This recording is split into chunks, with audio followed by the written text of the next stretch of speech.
Imagine stumbling upon a relic so mysterious and grand, it rewrites history as we know it. This was the experience of José María Melgar, a pioneering archaeologist, who in 1862 ventured into the lush region of San Andrés Tuxtla in Veracruz, Mexico. His discovery? A colossal Olmec stone head that challenged existing narratives of ancient civilizations. Melgar recounts his extraordinary find with vivid detail. While exploring the verdant western slopes of the Sierra of San Martin, he learned of an unusual discovery made by a laborer from a nearby sugarcane hacienda. The worker, while clearing forest land, came across what appeared to be an enormous iron kettle turned upside down. Upon excavation, ordered by the hacienda's owner, a remarkable revelation emerged from the earth, not a kettle, but an immense granite head, standing 2 yards tall, with proportions to match. Upon visiting the site, Melgar's initial reaction was one of sheer amazement. Before him lay not just a stone carving, but a masterpiece of art, magnificent in its craftsmanship. Yet, it was the head's distinct features that left him truly astonished. The sculpture bore an unmistakable resemblance to the Ethiopic, or African, type.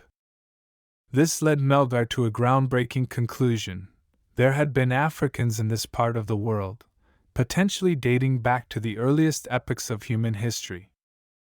Melgar's discovery in 1862 opened a window into a past far more interconnected and diverse than previously thought, suggesting a narrative of ancient civilizations that transcended oceans and continents.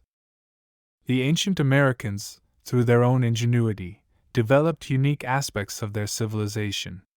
However, there is a strong argument that the roots of this civilization can be traced back to Africa. The idea of ancient African contact with America might surprise many. Before diving into details, it's important to understand that the concept isn't overly complex. Traditional Western historical narratives often imply that prior to Christopher Columbus, crossing the Atlantic was an almost insurmountable challenge, akin to traversing 50 galaxies. This portrayal has glorified the Atlantic crossing, making it seem almost impossible for anyone, particularly Africans, to have achieved this feat centuries ago. For half a millennium, Africans have often been depicted as the most primitive of all humans, a narrative convenient for justifying the slave trade. The popular image of Columbus as the pioneering Atlantic navigator has been somewhat revised with the acknowledgement of the Viking Europeans reaching North America in the 11th century. This adaptation of history still favors European achievements, maintaining the narrative that crossing the Atlantic was a feat beyond the capabilities of non-Europeans like the Africans. Contrary to the popular belief that the ancient Greeks were the originators of civilization, they acknowledged learning from the Egyptians, who were of African descent. Similarly, Christopher Columbus didn't claim to have discovered America. He left behind substantial evidence suggesting that Africans had reached America before him. Columbus documented accounts he heard about ships from West Africa heading towards America, loaded with goods. The Taino Indians of Haiti informed Columbus about black traders arriving from the southeast in large boats, carrying spears known as guanan. Columbus had one of these guanan spears analyzed in Spain. The metal composition of the spear, 18 parts gold, 8 parts copper, and 6 parts silver, was found to be similar to a metal known as ganan in the Mali Empire. Christopher Columbus and his son, Ferdinand, reported seeing black people in the region of present-day Honduras. The missionary Ramon Payne, an early European in the Americas, referred to the Africans who visited Haiti as black Guanini. Columbus's observations were corroborated by other early European explorers like Vasco Núñez de Balboa, López de Gomara, and Rodrigo de Colmenares. Their accounts primarily described black people in Panama, whose appearance was similar to those in West Africa. The 19th century historian Brasser de Bourbourg noted that pre-European Panama was inhabited by Tule Amerindians and Mandinka blacks from the Mali Empire. Furthermore, the 16th century missionary Alonso Ponce reported that black people had reached North America before the Spanish. These historical accounts collectively suggest a significant African presence in the Americas prior to European exploration. In the U.S. Virgin Islands, part of the West Indies, archaeologists unearthed 2 black skeletons dating back to 1250 AD. These skeletons bore unique dental markings characteristic of African rituals. Intriguingly, nearby, inscriptions in a script used by the southern Libyan Tuaregs were discovered. These inscriptions alluded to ablution practices, suggesting that the skeletons could be those of Islamized black Tuaregs, possibly from the Mali Empire. The Mali Empire, known as the Manding or Mandinka Empire, was one of the wealthiest states of its time and is believed to have had extensive interactions with the Americas. The Mandinka culture, which followed a form of animism known as Mandinka vitalism, is thought to have influenced the Aztec civilization. Notably, historical records suggest that the first expeditions to the Americas were launched around 1310 by Emperor Abubakari II of the Mali Empire, who reportedly sent fleets of 200 and then 2,000 ships. The Mandinka were not the only ones to make transatlantic voyages. Chinese documents from the Sung dynasty, 12th and 13th centuries, describe a land called Mulanpai, reached by Muslims from the Maghreb after 100 days of westward sailing. Evidence suggests that it was the Arabs who introduced corn, a crop native to America, to the rest of the world. The same Chinese documents mention the Arabs having a fruit resembling a pumpkin, another American native. Remarkably, Roman coins from the 4th century and Arab coins from the 8th century have been found together in Venezuela. These Roman coins were still in use post the fall of the Roman Empire, circulating alongside Arab coins in Moorish territories. The Black Berbers, also known as Moors or Saracens, who played a significant role in the governance of Spain, Portugal, and the Maghreb, comprised a large part of the Muslim population in these areas. It's likely that any expedition by the Arab Muslim Empire from the East Atlantic involved the Moors, with them possibly being the predominant group during these voyages. Historian Cyrus Gordon even references a Moorish ship making a transatlantic crossing around the year 800. The Atlantic Ocean was traversed regularly before Christopher Columbus by Africans, including the Mandingo and Moors and Arabs. These pre-colonial and pre-slavery era contacts between Africa and America continued until the 16th century.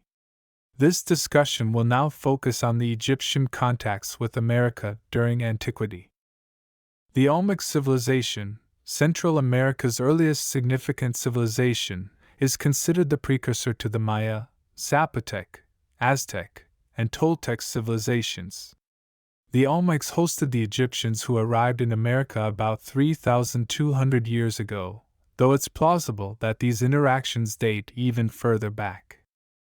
Prior to the Olmecs, the earliest notable civilization in America was the Carol Soup civilization in Peru. Their pyramids, built between 4,400 and 4,500 years ago, predate even the circular square in front of their major pyramid, which is about 4,650 years old.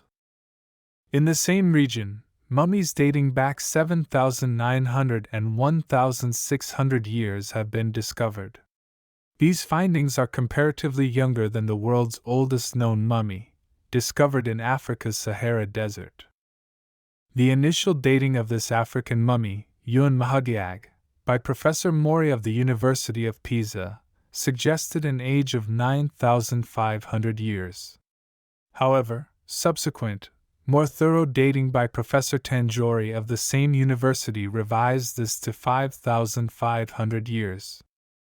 Despite these findings, common narratives still claim an age of 9,500 years for Yuan Mahagiag and attribute the origins of mummification to America.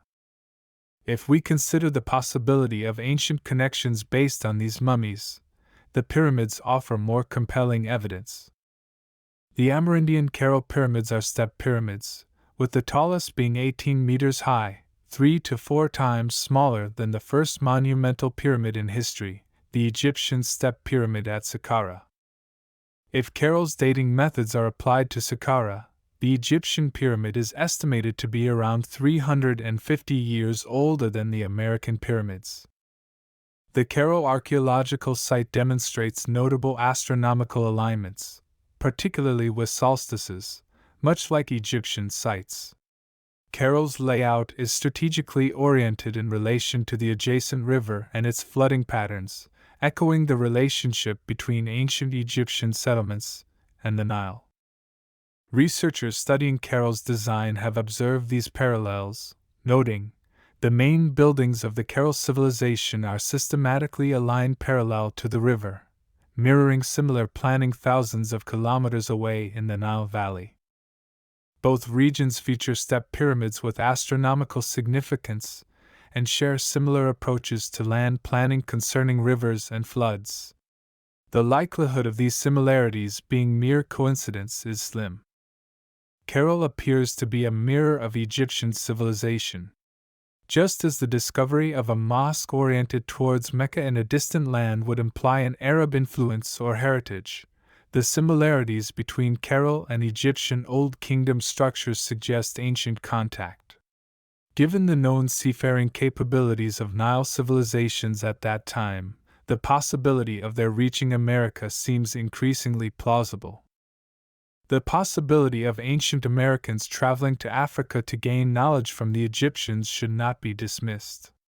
Historical evidence suggests that Native Americans may have reached German shores in 62 BCE, carried by the Gulf Stream and North Atlantic currents. A century later, the pineapple, native to America, was documented in the Roman Empire. As Ivan van Sertima humorously pointed out, following this line of reasoning, one might say that the Amerindians discovered Europe. Hence, it's reasonable to consider that there were interactions between Egypt and America during the Old Kingdom period, which later ceased before the Egyptians returned to America around 3,200 years ago.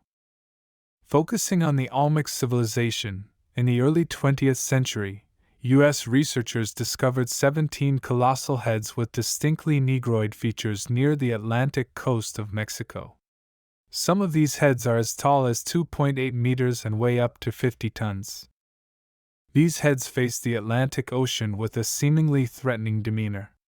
They are adorned with Egyptian military helmets, similar to those depicted in the tomb of Ramses III, specifically worn by naval soldiers. Notably, these helmets on the colossal heads are coupled with Nubian braids. Through dating and analysis, the oldest of these Olmec heads is believed to be around 3,200 years old. Andrei Wierchinski's analysis of Olmec burial skeletons indicates a significant African presence in early Olmec history.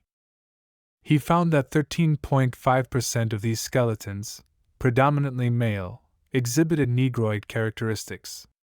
This percentage decreased to 4.5% in later periods, suggesting a blending of Egyptian and Amerindian ancestries, as evidenced by the burial of Egyptian men alongside Amerindian women.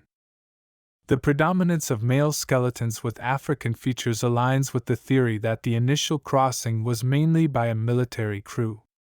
This finding also supports the notion that these Olmec Africans were not descendants of America's very first inhabitants, who were primarily of Oceanic and Asian descent and later mixed with Asian groups arriving around 5,000 years ago.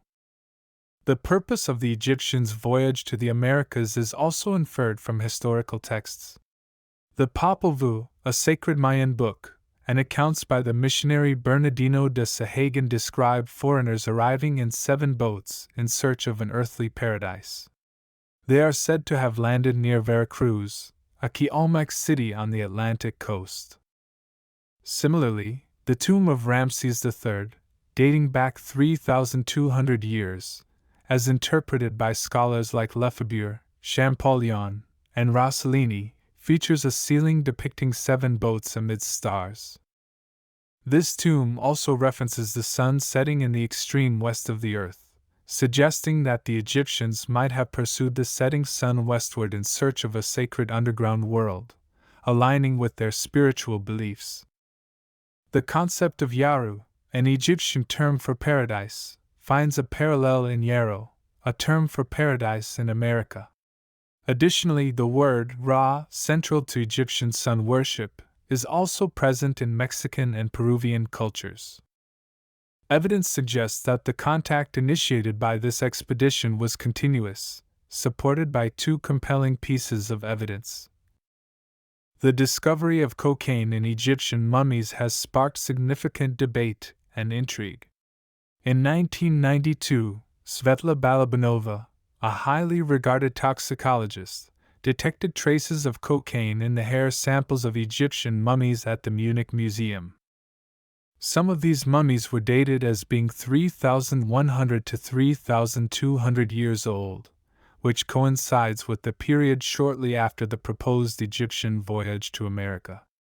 Despite rigorous verification and the elimination of contamination as a factor, Balabanova's findings were met with threats and hostility from some Eurocentric circles. These discoveries suggest a singular interpretation. There was contact between Africans in the Pharaonic era and ancient America.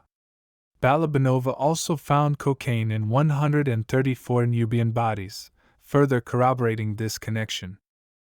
The presence of tobacco in the remains of Ramses II, also known as MesoAmerica, had previously sparked a debate between scholars Ivan van Sertima and Sheikh Anta Diop regarding a potential link with America. However, the discovery of cocaine, which is native to America, strongly indicates a direct connection. Additionally, the Piri-Reis map, created in 1513 and named after the Turkish general and cartographer, further supports this theory. The map was compiled using 19 ancient Egyptian maps, dating back to 300 BCE, possibly remnants from the renowned Library of Alexandria, combined with a map from Christopher Columbus. This amalgamation of ancient and more recent cartographic knowledge suggests a historical awareness of transatlantic connections. The Piri-Reis map, centered on Alexandria, Egypt, provides a remarkably accurate depiction of geographical features well before European explorers had detailed knowledge of these areas. It meticulously outlines West Africa, Western Europe up to France, and the archipelagos of Cape Verde, Madeira, the Canary Islands, and the Azores. Most notably, it depicts South America with striking precision, including the Andes Mountains and a detailed course of the Amazon River. The map's accurate representation of latitudes and especially longitudes is astonishing, considering that such knowledge dates back to at least the construction of the Great Pyramid 4,500 years ago. In contrast, European explorers only reached the Andes 14 years after Piri-Reis created his map and did not accurately chart the Amazon until the 18th century. The map's creation is largely attributed to Egyptian knowledge and suggests that, 900 years after their journey to the Olmecs civilization, the Egyptians had a profound understanding of South America. In addition to Egyptian influence, there is evidence of Assyrian elements at Olmec sites, found alongside Negroid faces. The Assyrians, originating from Western Asia, invaded Egypt 500 years post the Egyptian voyage to the Americas, ruling it for 18 years. These prolonged interactions over centuries suggest that Africans from the Pharaonic era significantly influenced Amerindian cultures and civilizations. Further parallels between Egypt and ancient America are found in linguistics, with words like Yaru or Yarrow and Ra. Indian historian Jarazba, who extensively studied these connections, also points out similarities in sacred words like Sibik or Sipak, associated with crocodiles, and Kufi or Kopal, relating to incense. Additionally, the Egyptians' unique method of constructing walls and pyramids using distinct concrete blocks, arranged in a seemingly random pattern, was also passed on to the Amerindians. This complex technological knowledge highlights another aspect of the profound intercultural exchange between these ancient civilizations. The architectural similarities between ancient American and Egyptian pyramids are striking. The Teotihuacan Pyramid of the Sun in America closely resembles the Great Pyramid of Egypt in terms of its base dimensions. Approximately 230 by 220 meters for the Teotihuacan Pyramid versus 230 by 230 meters for the Egyptian pyramid. The Mayan calendar, much like the ancient Egyptian calendar, comprises 360 days, with an additional 5 days of celebration, totaling 365 days. Writing in America began with the Olmec civilization, and the Mayan script, derived from Olmec origins, is pictographic and ideographic, akin to Egyptian hieroglyphics, Medu-Inger. Amerindian mummification techniques bear a striking resemblance to those used in ancient Egypt.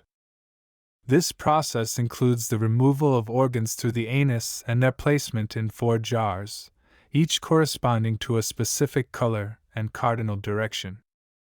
Red for the north, white for the south, gold for the east, and black or blue for the west. These colors have significant cultural meanings in Africa, aligning with Egyptian symbolism, and were adopted by ancient Americans. Professor Rudder's studies on Peruvian mummification methods reveal that the substances used, such as balsamine, menthol, salts, tannins, alkaloids, saponins, and various resins, are identical to those used in ancient Egypt. The burial practices in America also mirrored those in the Nile Valley, with the deceased placed in flat-based sarcophagi, in an Osiris-like posture with arms crossed and fingers spread, and often adorned with a gold funerary mask. Notably, the practice of elongating the heads of nobility in America is reminiscent of similar practices observed in the daughters of Pharaoh Akhenaten and the Mangbetu people in the Congo. Purple, a color used ceremonially in both Africa and America, further underscores these cultural connections. While the majority of the Olmec population were typical Amerindians, there is evidence in Mayan pictographs of many individuals with frizzy hair and elongated heads, similar to Africans. This has led to speculation about the racial origins of the Maya.